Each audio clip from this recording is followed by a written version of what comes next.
What's up, everyone? Welcome to the very first episode of Grasping Neurology. Before you get into the episodes themselves, as excited as you may be, I strongly recommend you check out the neurology presentation in the lectures and seminars portion of the Vimeo channel, just because it'll make all of this not just exuberantly more clear. That's truly what it was dedicated for. That's going to be like the prelude to you being able to understand what I'm going to be talking about further. And not that you won't be able to understand it, but it's going to make things just so much more clearer and make it feel like more of a conversation than something you're stopping and starting like a study guide or a lecture. So what we're talking about today is some of the bare bones aspects of why and how change occurs. Of course, because it's grasping neurology, we're going to take a little bit more of a science-based perspective. But as always, that science-based perspective is for awareness and appreciation, and I promise you that the full understanding comes later. The first thing we're going to look at is what is happening from a cyclic standpoint when we change, whether it be learning, unlearning, relearning, telling somebody else in the brain what to do, or imperializing a space in your brain. I just bastardized 4 key ways of how neuroplastic change adapts, and that's going to be something that comes later. But more importantly, there's a lot of types of ways we can change, but it's all going to start from a central something. And that central something that causes change is a novel response. And it's very odd to think about it, but the only thing that can cause you to learn is something you've never done before. And what that looks like neurochemically, or maybe I just gave it away, but neurochemistry is how we respond to something novel or something we've never thought or experienced before. This intense neurochemical response, whether it be dopamine or serotonin or oxytocin, which have nothing to do with pasta noises and your significant others, by the way, they do much more important and totally different things, which we will also get into in the video encyclopedia very soon. But this neurochemical response of hormones and euphoria that drive behavior and manifest how you feel in that moment are actually the very first stages of learning. It's incredible, because if you've never done something before, we need to remember the brain's always hungry.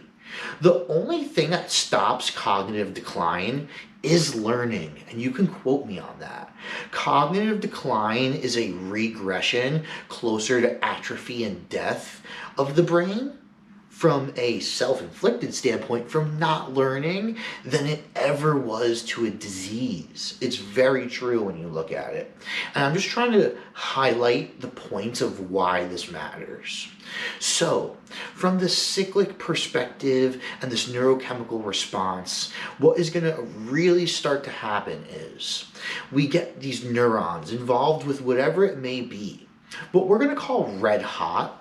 But for the sake of grasping neurology, it's called long-term potentiation, meaning that the electrochemical gradients for the neuron were passed with luminal enough intensity and got a facilitated response through recycling hormonal cascades, which again, this is all in the neurological presentation, guys. You can understand that within 2 hours of watching this. But these neurological cascades that get things red hot and form long-term potentiation are going to be the first part of the change that occurs, and that's that new novel experience that I've already described.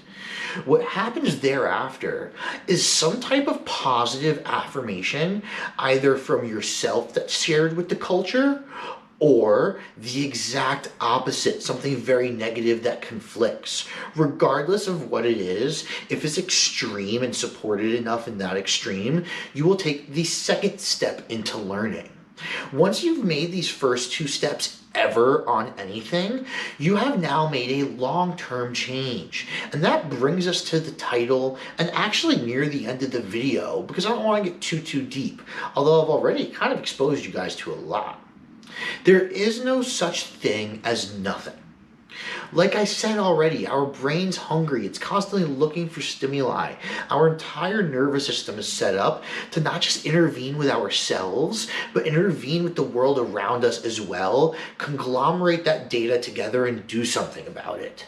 This is happening, and I promise you, until the day you die.